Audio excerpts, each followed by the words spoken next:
Besides the officers, the men themselves, there's an initial training. Thereafter, there are follow-on training. There are different courses which we get engaged in.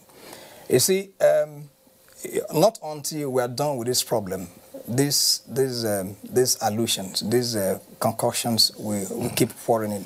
And I think that we can only keep reassuring the public that we are training, not just training, but we are training professionally to address the issue. We are reviewing our procedures and we are adapting our trainings to suit the current threats that we'll find.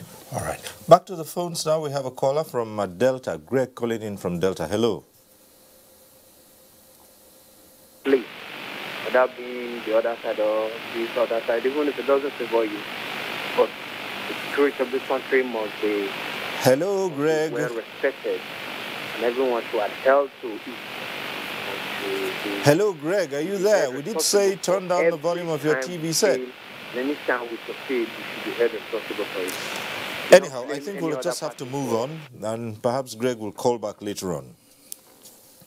Well, ABM Lar, sadly, of course, in situations like this, you've had incidences of friendly fire.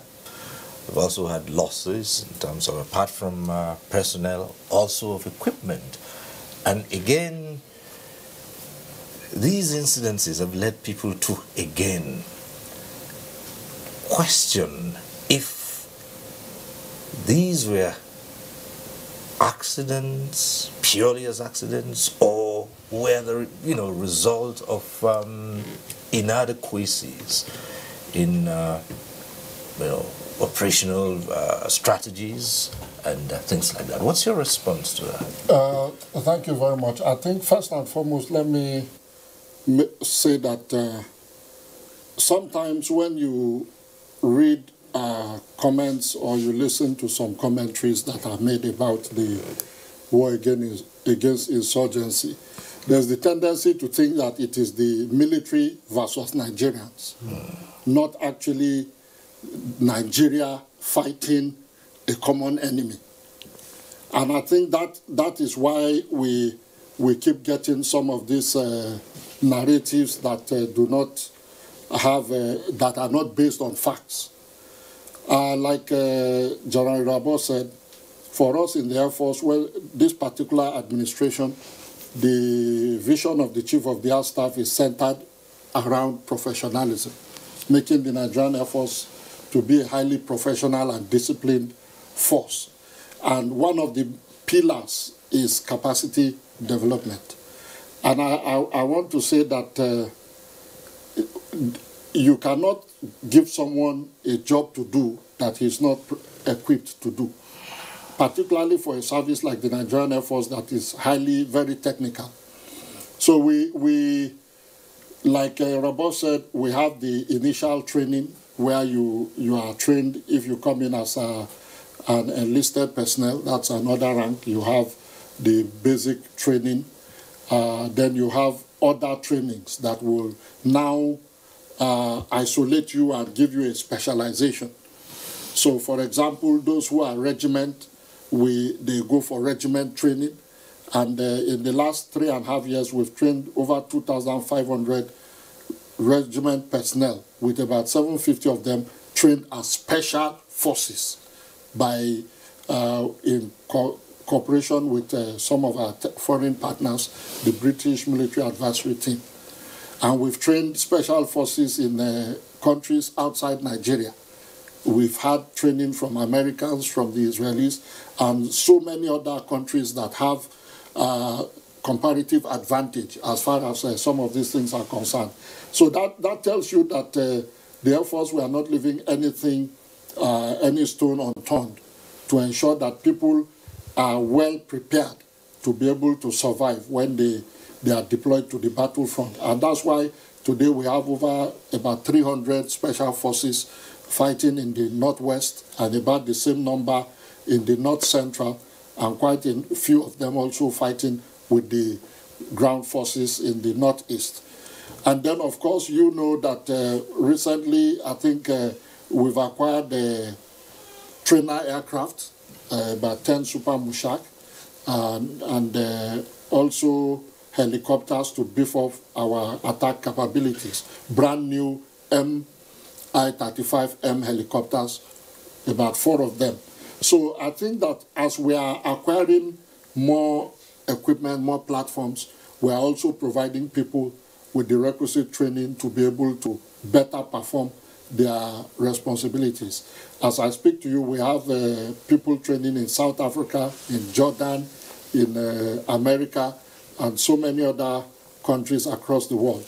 The reason being that we want them to come back well prepared to be able to discharge their duties without, with minimum safety issues.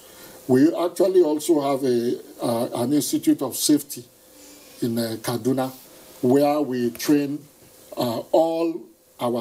every specialization, even those who are medical, those who are pilots, those who are engineers. They go there for safety training. Why? Because safety is very critical to the operations of the Nigerian Air Force. So all of these things are being done to ensure that when you deploy someone to go and perform a task, he has the requisite knowledge to be able to perform that task and perform it efficiently and effectively. So I think, like a rapport said, those who don't have the facts, they can easily cross-check these facts, because the Air Force, we are very open.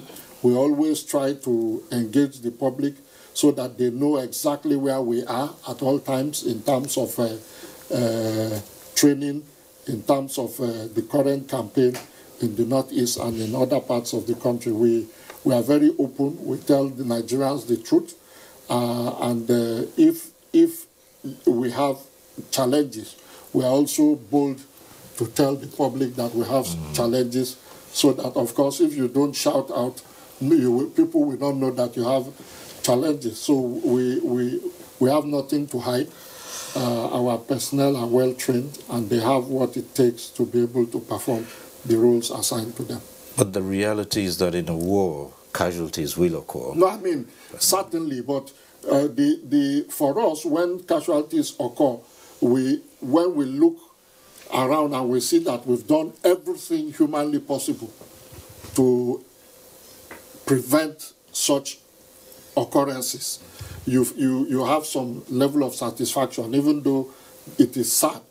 You know, the thing is, I went through the military school, and I remember that as young as I was at that time, my father was required to give approval that if anything happens to me, the army will not be held responsible. That means you've decided that you are going to lay down your life when you set out to come and join the military.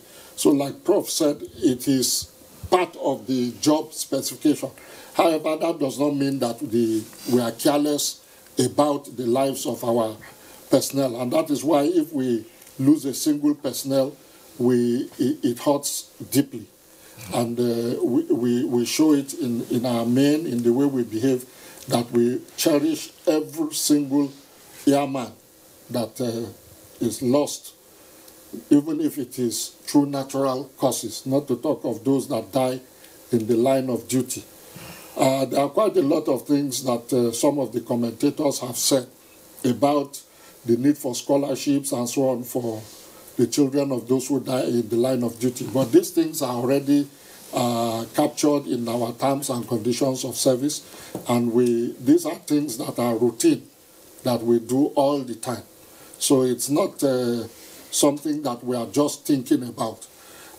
Incidentally, as the Chief of Administration, my office deals with such issues. So I can tell Nigerians that for every single airman that dies, we convene something known as a board of adjustment. And that board of adjustment is to determine the cause of death and to declare whether it was natural causes, whether it was during in the line of duty, and so on and so forth, because that is the document that now tells the next of kin that these are the assets, these are the liabilities of your parent that died in the course of duty.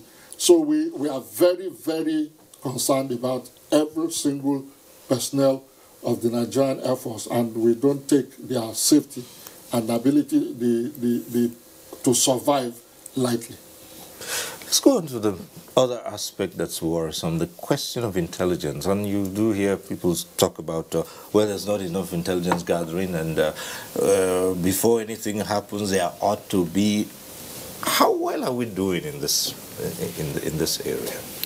Well, with regards to intelligence gathering in the war against insurgency, we are not doing badly. The problem is not lack of intelligence. I don't think that is the problem of the Nigerian troops. The problem may come due to maybe poor deployment, sometimes problems with the junior commanders. But intelligence is something that is utmost. There is no military commander that will embark on any attack without having necessary information or intelligence regarding his route to the enemy, the location of the enemy, the disposition of the enemy, their strength, their weapons, everything. There's no military commander today that will wake up and go into this type of operation without intelligence. So the problem is actually sometimes because the insurgents are not conventional troops. In the military, you have this RPG, record prepared grenade, is a platoon weapon. You have about 38 to 40 people in the military organization to have that one RPG. But in one gun truck, you can have 3 RPGs. And when they attack with these RPGs. And it's very difficult for troops that is used to conventional fighting to respond to that kind of firepower. So the intelligence that is required